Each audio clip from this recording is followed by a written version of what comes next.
It was a dark and stormy night. Storms lashed the rugged terrain of Donkey Kong Island, home of the famous video game ape and his family and friends.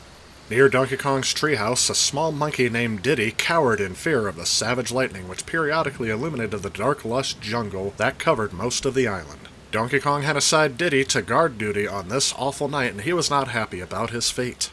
Donkey Kong's earlier pep talk kept creeping back into Diddy's mind. "Okay, little buddy," Donkey Kong had said in his patronizing voice. "As part of your hero training, you got to stand guard tonight over my bananas. I'll relieve you at midnight, so try to stay awake till then." Buddy? Yeah, right. Now he was alone. Unless you count the unknown threats that lurk behind every tree that he glimpsed during the lightning flashes, the Kremlings were out there. Seriously, if you haven't read the opening in the manual of Donkey Kong Country, there is a lot you could miss. But as I had rented the game instead of owning it back in the day, it never came with the manual and I never understood the backstory. But even though there are 4 pages in the manual devoted to this, I think they explained it in less than 5 seconds in this little cutscene.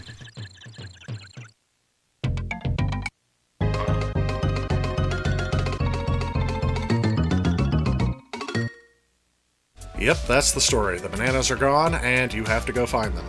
That's really all the motivation I would need to go through this game.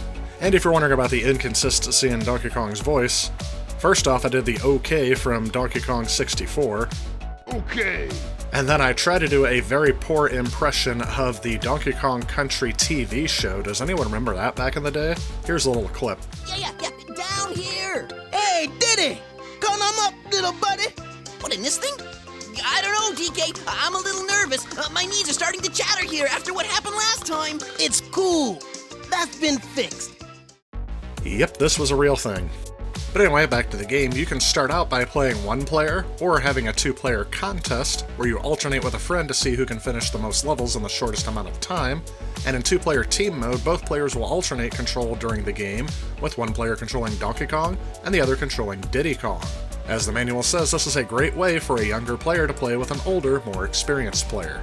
There's a little tutorial of the overworld map in case it's not readily apparent to you, but there are places where you'll battle the Kremlings, and then there's places where you'll have buddies that'll help you throughout your game. What I really don't like is the fact that you have to wait till you get to a candy save point in order to save your game. I have the feeling that save points were used in video games only because of the limitations of hardware, where they didn't want you saving every 4 seconds as that would completely destroy the save RAM, but on modern systems you don't have to worry about it as you can just save anytime, anywhere.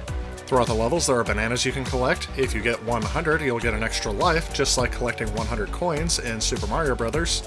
There's also the Kong letters, where if you spell out K-O-N-G in a level, you will also earn an extra life. There are also life balloons scattered throughout the levels. You can see one that disappears very quickly in the first level if you can grab it, and the number of lives you get depends on the color of the balloon, with red being the most common and offering 1 life. Again, stated in the manual, you can play as Donkey Kong, where you can run, jump, swing on vines. You can do a barrel roll. You can also throw barrels, and one point that I keep forgetting is in this game is that you can actually stop at any point in the game, and if there's a weak patch of ground visible, you can hold down on the control pad and start performing a powerful slap attack on the ground that can defeat enemies and reveal stuff that is hidden underground. I can tell you I've beaten the game several times without using this move, so it's completely optional. Diddy Kong has almost all the same moves as Donkey Kong with a couple of exceptions. The first being his cartwheel attack, which is kind of like the barrel roll of Donkey Kong, but because Diddy is smaller, he is not as powerful, but he is faster than Donkey Kong. I really like how if you have both characters, you can press the select button on the controller to swap between the two. One thing that almost never occurs to me that is a throwback to the original arcade game is all of the barrels that Donkey Kong gets. After all, Donkey Kong made his debut by throwing barrels down construction girders? I don't know what you call those things. But anyway, there's the standard wood barrel, a TNT barrel that'll explode upon impact. There are barrel cannons that will shoot you in opposite directions, sometimes automatically if they have the star on them. If they have multiple stars, that's the checkpoint barrel. Then there's the DK barrel, where one of your players will be hiding if you don't already have them. And then the steel drums, which are unbreakable, and you can even ride them down the level, defeating enemies in your path. Again, that's a move that I seldom ever do in this game. Also hidden throughout some of the levels are animal tokens. If you collect 3 of a kind, it will take you into a bonus level where you get to play riding one of your animal buddies. Donkey Kong offers a variety of environments to play through, starting out with the jungle. In the later levels, you'll play through a Kremling industrial factory. the underwater levels, which are accented by that beautiful music, mountains, treetops, where you'll also go through several tree houses, the cave levels, lost mines, and jungle ruins. Not to mention the pirate ship at the end. As I mentioned before, on the map there are special locations where you can team up with some of the Kong family.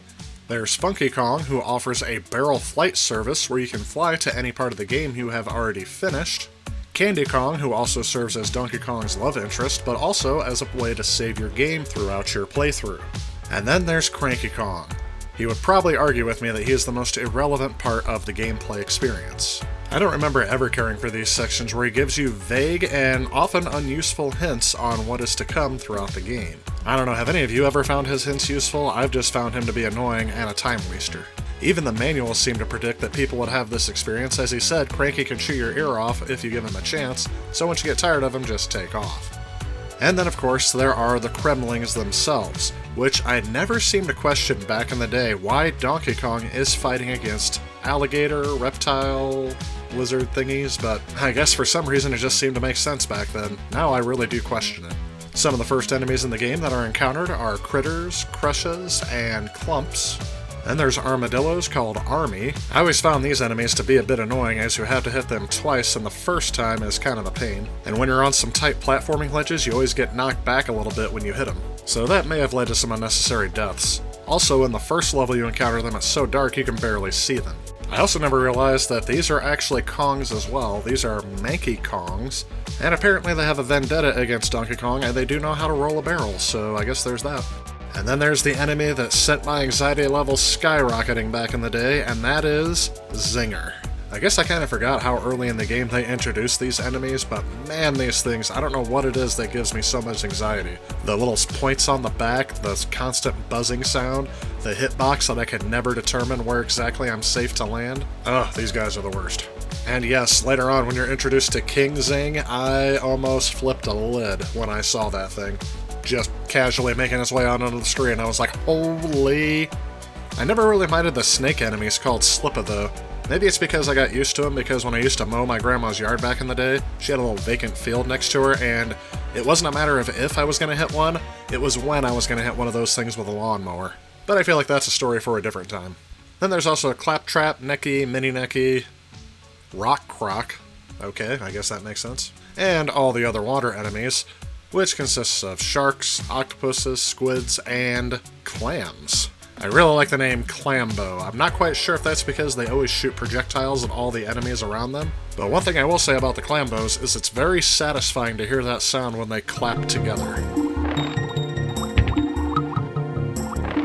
And also, for some reason, I didn't see every enemy listed in the game manual. I think that's maybe because they were still developing the game as they made the manual, I don't know.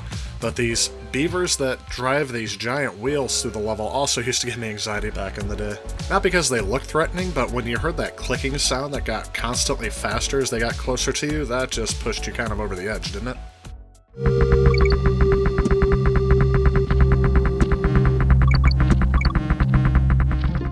Well, that'll about wrap up this part of Donkey Kong Country's retrospective. If you'd like to see my entire run-through of the game with no commentary, I have that linked below. Otherwise, stay tuned for the next part in this series when I finish up the legacy of Donkey Kong Country.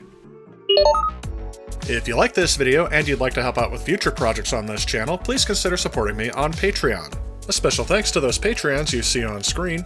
Also, if you like what you see, please remember to leave a like and click that subscribe button on your way out. As always, I want to thank you all so much for watching, and I will see you all in the next video.